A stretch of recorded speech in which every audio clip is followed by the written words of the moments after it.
민수기 35장을 읽었습니다. 예, 민수기 35장에서는 그 살인한 사람을 죽인 사람에 대한 규례가 있는데, 이것은 이제 도피성이라고 하는 성을 요단강 건너편에 3개, 요단강 가나안 땅에 3개, 해서 6개의 성읍을 두고, 그리고 그들이 그 성으로 도피하라고 했습니다. 이 성에는 대제사장이었던 사람이 각각 다스리게 되는데, 그 대제사장이 살아있는 동안 그 사람이 도피하면 그 사람은 살 수 있게 될 것임을 말씀해 주고 있죠. 자, 레위 사람들에게 줄 땅이 있어요. 그 땅들은 어떤 땅이냐면, 그 이스라엘의 성을 중심으로 해서 동서남북으로 1000규빗, 2000규빗 땅을 성을 중심, 성이 있은 성에서부터 2000규빗의 땅을 전부 다 이렇게 둘러서 2000규빗씩 레위 지파에게 나눠줄 것을 말씀해 주고 있습니다. 근데 이 2000규빗 그 땅에는 어떤 뭐 농사를 짓거나 그러는 것이 아니라 가축들을 키워야 되기 때문에 이렇게 해서 레위 지파 사람들에게 주어서 하게 하고, 그 다음에 이제 그 외에 도피성으로 6성읍, 그 외에 42성읍을 레위 지파에게 주어서, 그래서 그들이 각각 떨어져서 살 수 있도록 하게 만들었습니다.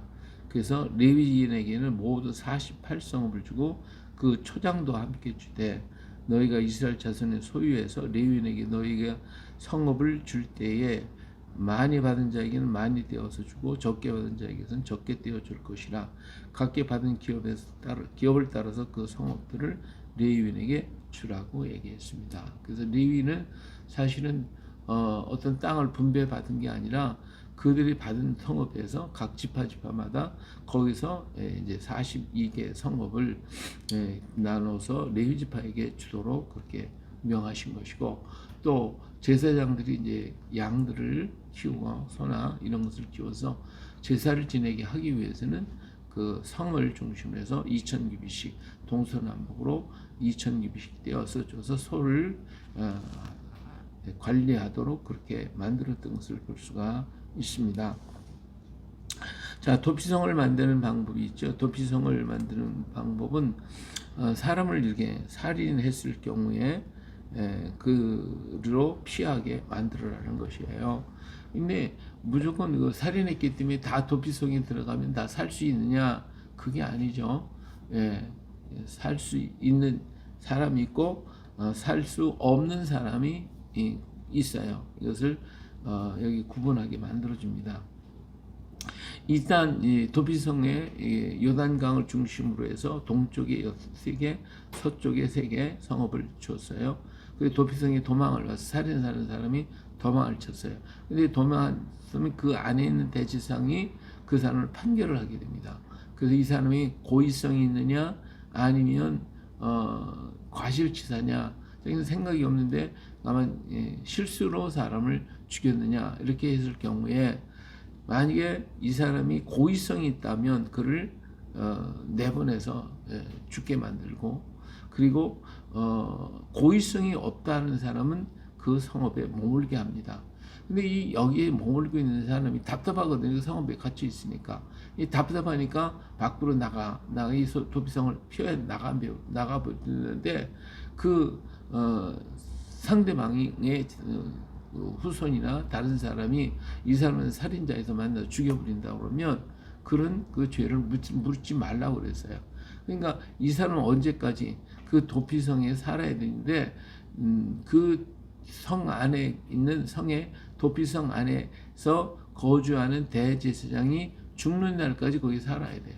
그 제사장보다 먼저 죽으면 할 수 없지만, 하여튼 그 대제사장은 다 이제 그 제사장의 직임을 50세까지 해야 되잖아요. 20세부터 50세까지 거기서 일을 하고, 그 다음에 이 대제사장의 이 임무가 끝나고 나서 50세가 넘어가면 이제 우리 오늘 얘기하면 이제 원로가 되는 것이죠.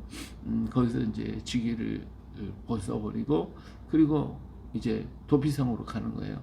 그래서 각각의 흩어진 도피성으로 가서 거기에서 대제사장이 죽기까지 그 피난 도망왔던 사람이 머물러 있어야만 합니다. 근데 그 대제사장이 죽었다 그러면 그때는 자유한 자가 돼서 거기 성읍에서 나올 수가 있고 자기 고향으로 돌아가고 그런 사람은 누구든지 해칠 수가 없다라고 하는 규례입니다.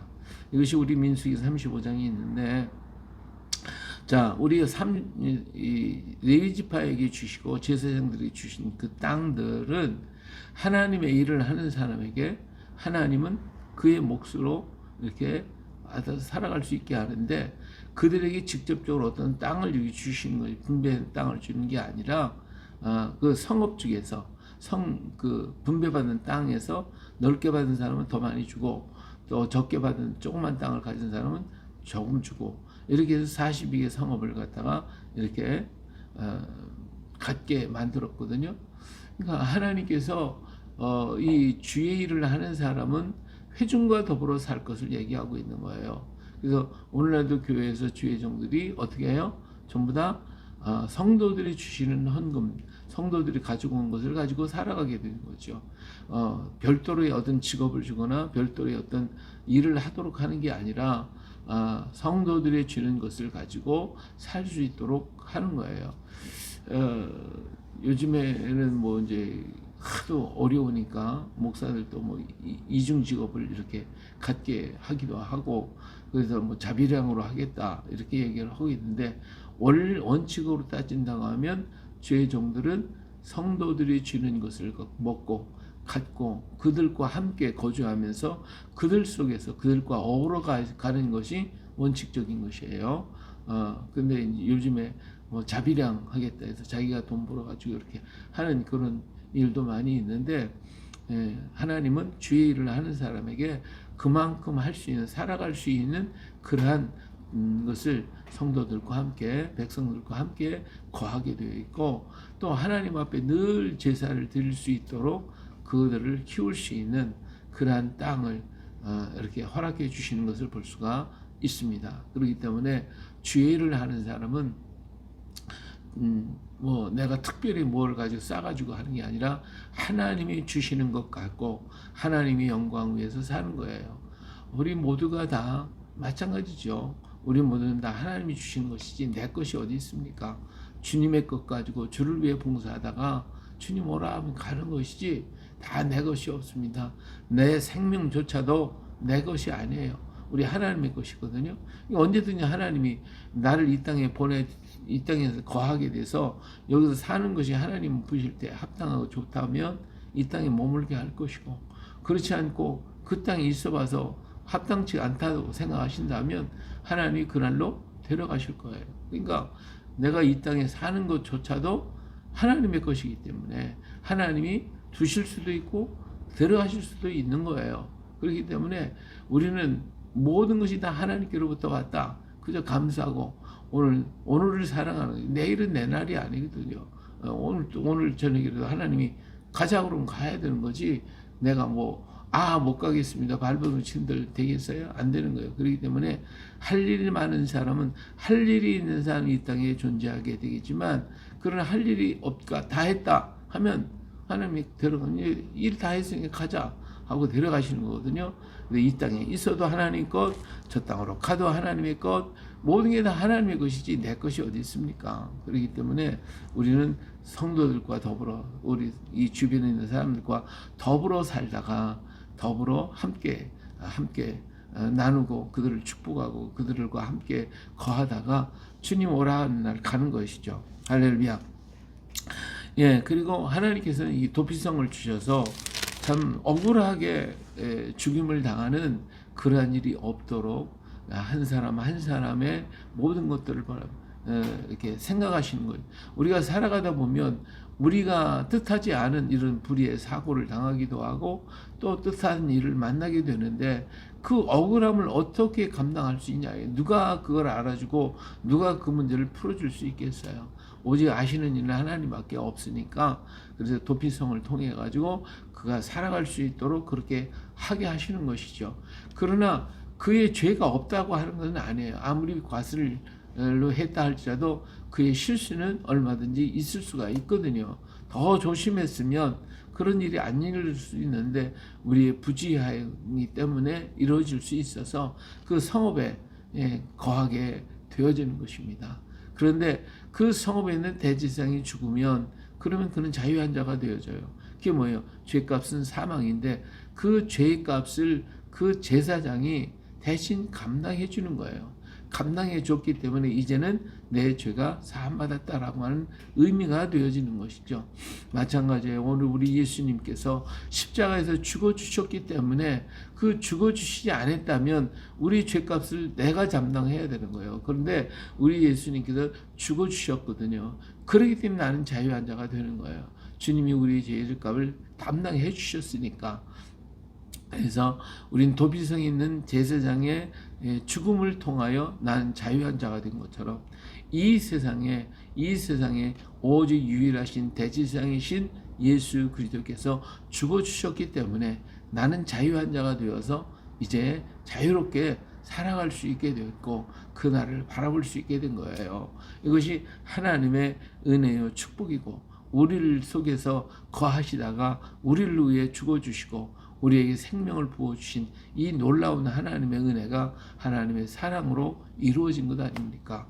이런 믿음을 가지고 오늘 또 우리를 사랑하시는 주님을 찬양하며 하나님께 영광을 돌리며 주의 뜻을 따라 걸어가서 더 하나님께 기쁨이 되고 주님의 기쁨이 되어지고 이 땅에 내가 살아야 하는 존재의 가치가 무엇인지 깨닫고 그 사명을 잘 감당하게 되면 하나님은 영광 있고 혼을 흠없이 보존시켜 주실 것이고 이 땅에 장수의 축복을 허락해 주실 것입니다. 그렇기 때문에 내가 오늘 또 나는 무엇을 위해서 주를 위해서 할 것인가, 나에게 주신 사명은 무엇인가, 내가 주를 위해서 어떻게 헌신할 것인가, 그 일에 우리를 몰두해서 그 일에 충성하면 하나님 우리를 붙여주셔 영육간의 건강과 강건함을 주실 뿐만 아니라 이 땅에 존재할 수 있는 이유, 가치가 있다는 것을 우리 하나님이 아시고 우리를 이 땅에 거해서 그 일을 할 수 있도록 밀어주시고 축복해 주시고 하나님이 땅도 주시고 기업도 주시고 다 허락해 주실 것입니다.